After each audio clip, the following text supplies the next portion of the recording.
fantasmas, monstros embaixo da cama, escuro, bruxas e até barulho. Sabe o que tudo isso tem em comum? São os medos.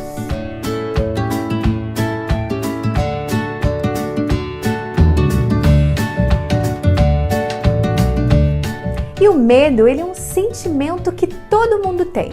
É natural do ser humano e funciona como uma programação na nossa cabeça que nos ajuda a reagir diante do perigo. Mas quando pensamos na palavra medo, a primeira coisa que vem na nossa cabeça é do quê?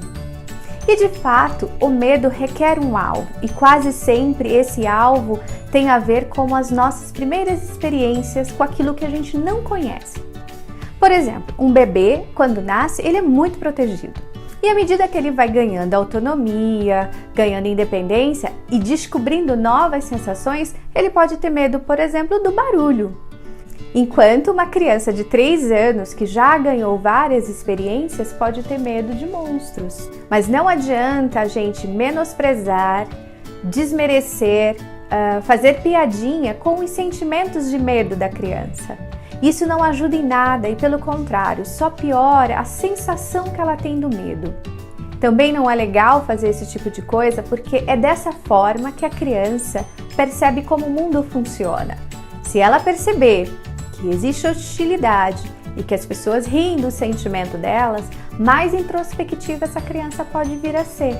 E eu acho que não é isso que a gente quer. Na verdade, essa é uma excelente oportunidade para a gente ensinar a criança a fortalecer a coragem dela. E coragem é algo que a gente quer que ela tenha para o resto da vida. O medo tem ligação direta com a realidade e a fantasia da criança. É muito comum, por exemplo, eles imaginarem que ao sair de seus quartos, os brinquedos vão conversar entre eles e que ao retornar, eles vão parar de falar. O sentido e o significado desse medo tem a ver com como a criança percebe as coisas nas primeiras experiências dela. E essa ideia de que os brinquedos vão conversar entre si pode ter surgido por causa de um filme. A Bela e a Fera, por exemplo, é um excelente exemplo disso. As personagens conversam quando não tem a figura humana por perto. E quando a figura humana volta, elas param de falar. Isso fica na cabeça da criança e como ela ainda não sabe diferenciar a realidade da fantasia, é normal que ela imagine que aquilo também vai acontecer com ela. E por isso que à noite os medos aparecem, porque o escuro por si só causa medo na criança e ainda soma as experiências que ela já teve. Mas é muito importante, ao ajudar a criança a fortalecer a coragem dela, a gente ser coerente, porque a gente já sabe que ela não tem ainda noção entre a realidade e a fantasia, que ela imagina coisas e que nós sabemos que não são reais, mas é importante agir com coerência. Não adianta, por exemplo, à noite, porque ela está dizendo que tem um monstro embaixo da cama, a gente dizer, olha, não tem nada, monstros não existem. E na hora do almoço, no dia seguinte, a gente dizer para a criança, se você não comer tudo, o monstro vai aparecer.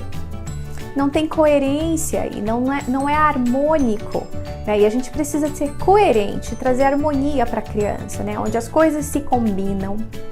Então vale a pena nessa hora ser paciente, vale a pena contar histórias, principalmente essas histórias que a gente vê que o monstro foi derrotado.